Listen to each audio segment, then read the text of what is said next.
の石って何？この池って何がすごいんだろう。日本庭園ってなんか全部意味深げなんだけど、事前知識や解説がないといまいち感動ができない。私は以前そんな風に感じていました。でもそんなイメージをお持ちの方にもおすすめなのが浜離宮恩賜庭園なんです。こんにちは、リグリープトラベルの湊と申します。新橋駅から徒歩15分ほど、入り口が少し分かりづらいところにある浜離宮恩賜庭園。外国人にも人気の日本庭園で、必要な事前知識はほぼゼロ、直感的に楽しむことができる日本庭園となっているんです。今回は浜離宮がおすすめの理由5つをご紹介します。最後に浜離宮を楽しむための重要な注意点というのもお伝えしますので、ぜひ最後までご覧ください。では参りましょう。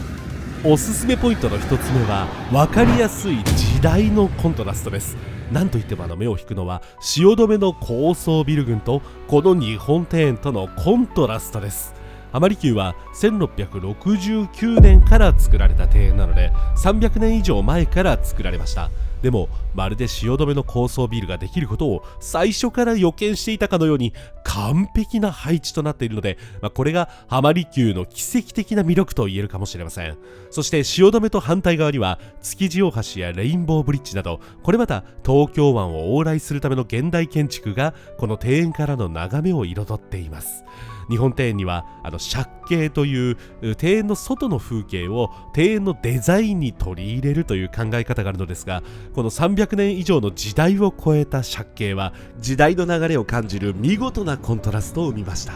ぜひ新橋駅から歩いてみて、この奇跡を直に体験してみていただきたいと思います。2つ目のおすすめポイントは海を埋め立てた土地に作られた日本庭園だということです。なんといっても塩入りの池がその特徴を顕著に表しています。なぜ塩入りというかと言いますと、東京湾の塩がそのまま入っているからです。つまりこの池は海水でできているということなんです。普通庭園の池というのは川の水を引き入れるということを考えますよね。でもこの池では海水を取り込んでいるので、海の高さが上下するに合わせて水門を開閉して池の水位を調整しているという、ユニークな池となっています。また海の魚がその池を泳いでいるという点も非常に珍しいことなんです。池の真ん中にあるお茶屋さんでは抹茶を楽しむこともできます。そこから海の生物の生命力を感じ取るというのはいかがでしょうか。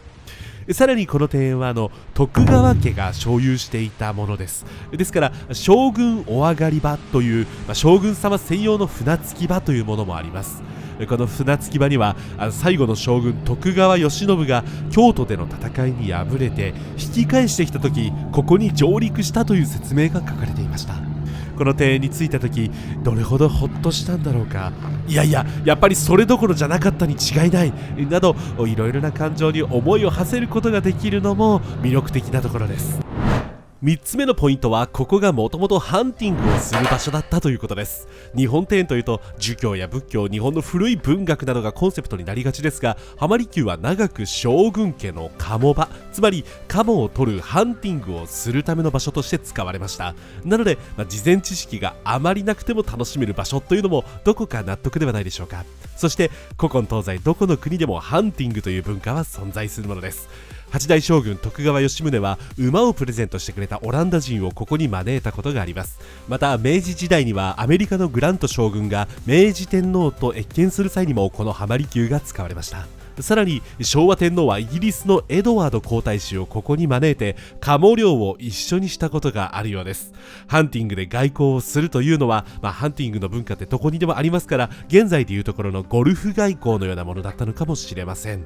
現在でも外国からの観光客の方がたくさんおられます。当時の鴨漁のための設備や道具が残されていますので、そうした説明も外国の方には分かりやすいポイントとなっています。そして4つ目のおすすめポイントは自然の素晴らしさです。なんといっても圧巻は大手門から入ってすぐに見える300年の松です。これだけは間近で見てもらいたいのですが、遠くからでも分かるほど大迫力かつ形がよく整えられているんです。そしてその横にある赤松も本当に立派です。全体的に海の近くだからか浜離宮はもみじなどより松が多いという印象があります。その松も職人さんたちによってよく手入れされていて、一本一本の表情を楽しむことができます。またお花畑も蝶がたくさんいたりして、四季折々いろいろな表情を自然が見せてくれます。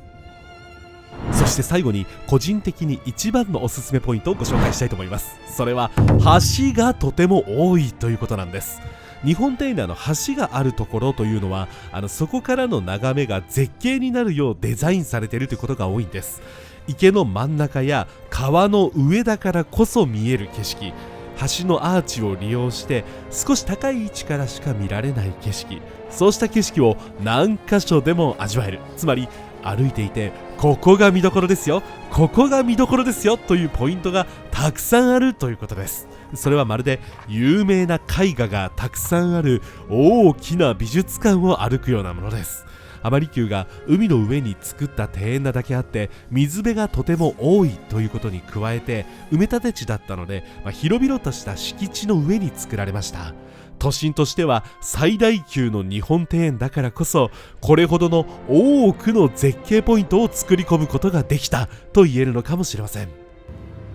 ここまで5つの魅力をお伝えしてきましたが、最後に浜離宮を楽しむための重要な注意点を一つだけお伝えします。都内最大級の大きさを誇る日本庭園というのは満足度を高めてくれる本当に素晴らしい要素なんですが、その広さの割に木陰で休憩できるようなベンチなどが少し少ないのかなというのが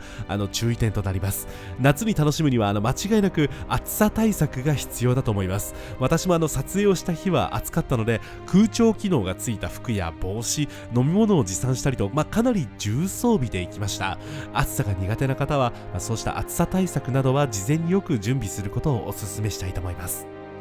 ではおすすめポイントを振り返ってみましょう。1つ目は高層ビル群との美しいコントラストがありました。2つ目は海水でできた池や将軍の船着き場という海との関係、3つ目はハンティングをする場所だったので外国の方にも理解していただきやすいということです。4つ目は美しい松など自然の美しさ、5つ目が橋が多いので見どころいっぱいということです。浜離宮は古くから外国の方を招く場所として将軍家また天皇家にも利用されてきたような場所です。今でも外国のお客様がたくさんおられます。撮影した時も日本人がマイノリティなんじゃないかなと感じるほどでした。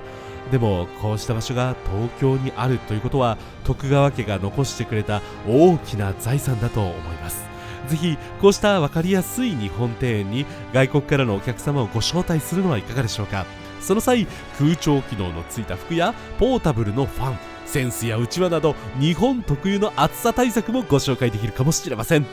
このチャンネルでは観光地などの場所に眠る物語や歴史をご紹介しています。今回のように短くご紹介するものもあればそれなりに深掘りしたものもございます。この動画が面白いと感じていただけたらぜひチャンネル登録と高評価で応援していただければ嬉しいです。ではまた次の旅でお会いいたしましょう。それでは。